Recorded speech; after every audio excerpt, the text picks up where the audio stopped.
Dentro del ordenamiento constitucional ecuatoriano existen dos tipos de medidas cautelares, una autónoma y otra en conjunto. Para tal efecto, la Corte Constitucional del Ecuador, dentro de la sentencia número 034-13-SCN-CC, ha dispuesto que si lo que se busca es evitar que se consume la violación de un derecho constitucional, esta deberá ser presentada de manera autónoma, puesto que no existe un daño a reparar ni existe una violación consumada. Por otra parte, si lo que se busca es hacer cesar la violación de un derecho constitucional, esta debe ser presentada con otra garantía de conocimiento, la cual sí reparará el daño ocasionado y sí reconocerá la violación del derecho constitucional. De igual forma, dentro de la mencionada sentencia, los jueces de la Corte Constitucional del Ecuador han dispuesto que, para otorgar medidas cautelares, ya sea autónomas o en conjunto, la amenaza deberá desprenderse de hechos verosímiles. A su vez, esta medida cautelar otorgada deberá ser proporcional a dicha amenaza y en ningún caso constituirá un prejuzgamiento de fondo sobre la garantía propuesta en conjunto.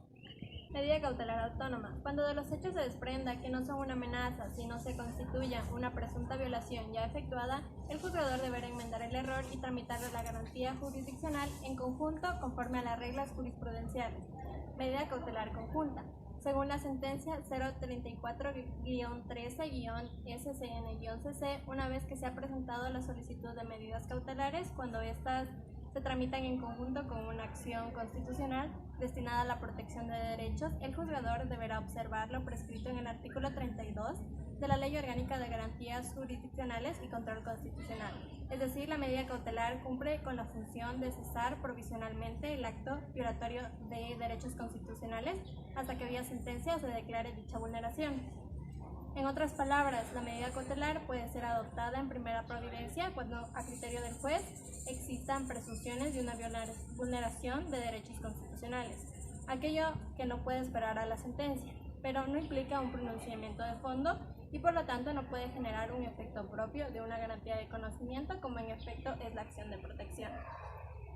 Las medidas cautelares en conjuntas, al ser accesorias a las garantías de conocimiento, una vez que han sido otorgadas, siguen el trámite definido en la Ley Orgánica de Garantías Jurisdiccionales y Control Constitucional con respecto al trámite establecido.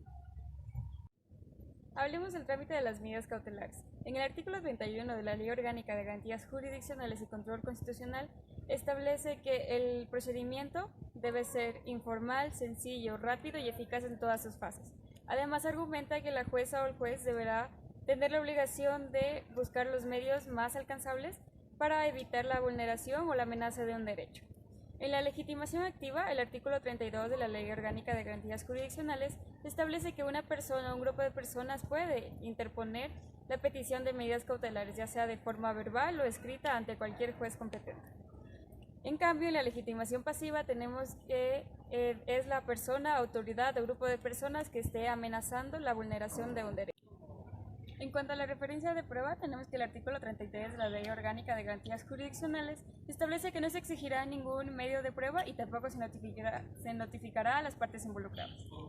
Final del artículo 33 respecto a la apelación.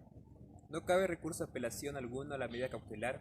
La única forma de apelar es la negativa de revocatoria de medidas cautelares.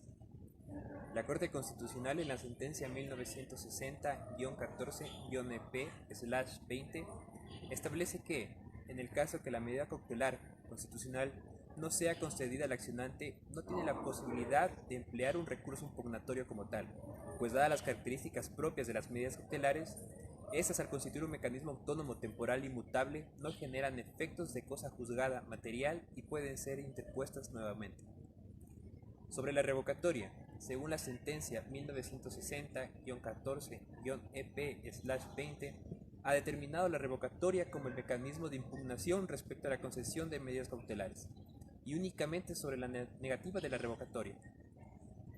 La ley determinó la posibilidad de emplear el recurso de apelación con la finalidad de que un tribunal superior conozca las acciones llevadas a cabo por el accionado y determine si la medida fue aceptada o no.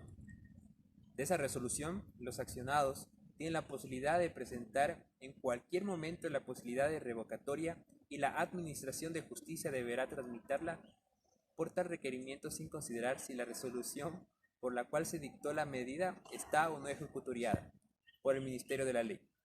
Toda vez que las resoluciones de medida cautelar no sea cosa o causa como juzgada material. De igual forma, el artículo 27 de la Ley Orgánica de Garantías Jurisdiccionales y Control Constitucional detalla los motivos por el cual se puede solicitar la revocatoria de las medidas cautelares. Primero, cuando se haya evitado o interrumpido la violación de un derecho.